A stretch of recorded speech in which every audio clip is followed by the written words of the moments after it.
kelompok 2 akan menyampaikan tentang dua sih berapa? Berarti teman-teman semua di sini masih fokus.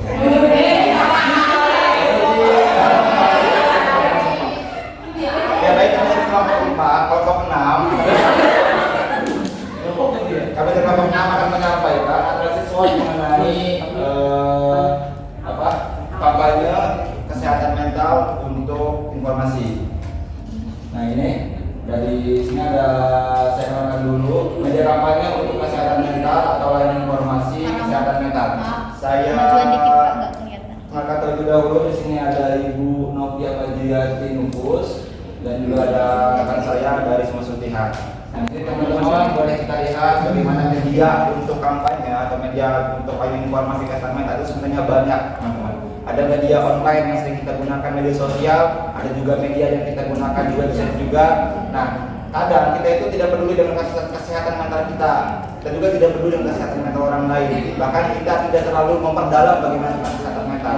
Nah, coba teman-teman aja perhatikan selama kehidupan teman-teman semua atau kehidupan anak-anak serta didik gitu kan.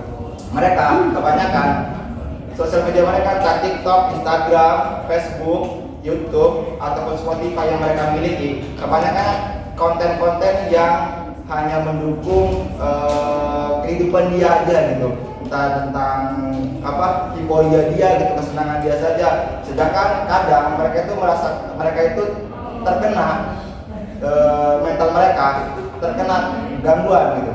Nah ini ada beberapa media, ada satu Instagram, TikTok, YouTube, Spotify, WhatsApp dan sosial connect. Nah, Instagram, kenapa di urutan pertama? Menurut data yang sudah kami cek gitu, kita semuanya pasti memiliki media sosial Instagram. Nah, ini yang sering kita gunakan Instagram, Instagram dan juga TikTok. Nah, dua media sosial ini yang sering kita gunakan selain WhatsApp. WhatsApp kan untuk mempermudah komunikasi, sedangkan Instagram dan TikTok sering kali kita gunakan. Padahal kebutuhannya hanya untuk kesenangan pribadi saja. Nah, padahal kalau misalkan kita hubungkan Instagram, TikTok dan juga WhatsApp, kalau misalkan kita lihat algoritmanya, kalau kita nge-like ataupun kita follow Instagram tentang akun kesehatan mental, entah itu Great Mind ataupun 1% di Instagram, pasti algoritmanya tentang kesehatan mental semua. Termasuk TikTok pun sama, ketika kita follow ataupun kita like salah satu akun tentang kesehatan mental, maka algoritmanya semuanya tentang kesehatan mental. Tapi kalau kita like tentang Blackpink, maka semua tentang Blackpink semua. Begitu teman-teman.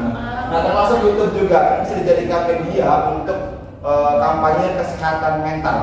Nah, bagaimana sih biar anak-anak sekolah, entah itu anak SMP, SMA ataupun SD, biar mereka itu suka ataupun biar ada rasa ketertarikan mereka untuk melihat konten tentang kesehatan mental. Teman-teman, sekarang konten tentang kesehatan mental itu tidak hanya dengan konten yang monoton, dengan penjelasan yang sangat panjang, dengan teori yang sangat panjang, tapi ada juga konten ataupun channel yang itu dikhususkan untuk anak-anak tentang kesehatan mental. Itu ada di salah satu channel yang kita akan ditampilkan. Nah, Spotify juga salah satu bentuk podcast ataupun media untuk kesehatan mental. Kadang saya pribadi ketika pulang dari sini gitu menggunakan Spotify untuk dengerin saja gitu, dengerin podcastnya siapa, tentang ceritanya siapa gitu.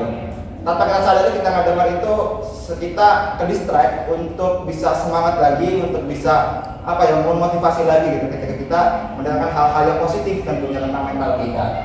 Dan juga WhatsApp ini kita bisa gunakan WhatsApp saluran ataupun saluran WhatsApp ya, itu yang sering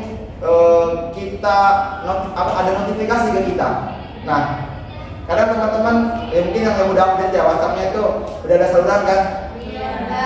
Nah, itu bisa kita gunakan untuk media informasi kesehatan mental juga, teman-teman. Dan juga sosial connect akan dijelaskan lebih dalam oleh Ibu Nufus. Lanjut.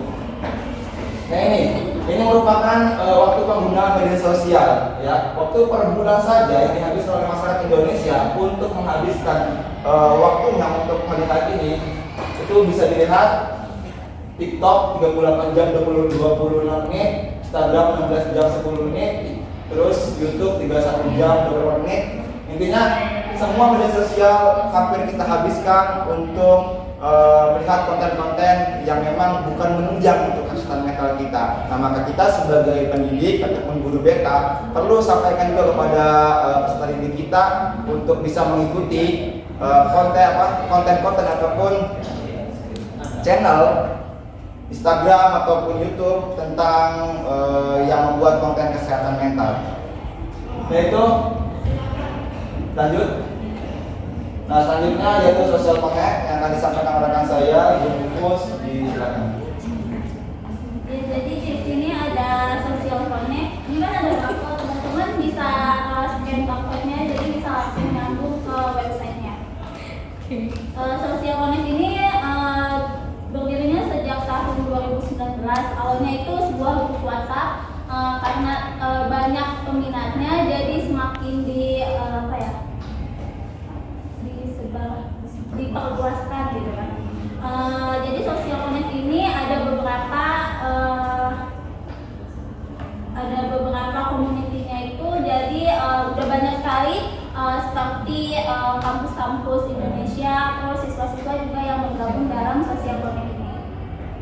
Social connect ini juga kampanye daring, di mana pelopornya itu untuk menjelaskan kesehatan mental, terus artikelnya juga ada beberapa tentang kesehatan mental dan menjelaskan pentingnya kita menjaga kesehatan mental.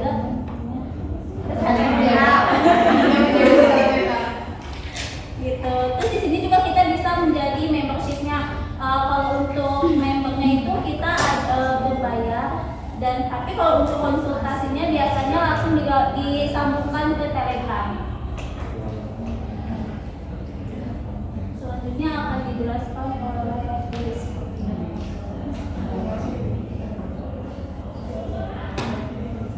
Nah, ini ada kekuatan dan kelemahan dari media kampanye.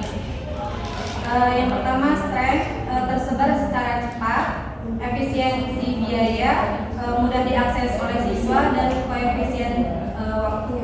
Yang kedua ada kelemahannya, yaitu komunikasinya satu arah, kurang hubungan antara konselor dan konseling. Yang ketiga, kurangnya pemerataan teknologi. Kalau untuk peluangnya, pesatnya perkembangan teknologi, mudah diakses, sumber yang tidak terbatas, dapat menyebarkan informasi dengan mudah. Kalau ancamannya ada dua, konseling tidak memahami informasi secara utuh. Yang kedua, sulit mengembangkan relasi dengan konseling secara fisik. Reviewnya, media sosial dapat menjadi sumber informasi dan sumber daya pendidikan bagi belajar. Mereka dapat mengikuti akun yang berfokus pada topik akademik atau mengikuti grup belajar untuk memperoleh informasi dan dukungan dalam belajar, meningkatkan kreativitas dan kemampuan berkomunikasi. Terima kasih. Oke, baik, terima kasih teman-teman. Itu pemaparan dari kelompok kami mengenai media untuk kampanye kesehatan mental. Ada beberapa media yang kami gunakan, ada media sosial, ada website, dan juga platform lainnya. Pada intinya media sosial kita bisa gunakan ke hal yang positif. Kalau misalkan kita tentukan arahnya mau kemana. Nah, kalau misalkan kita tentukan arahnya kepada hal yang negatif, maka media sosial akan merajalela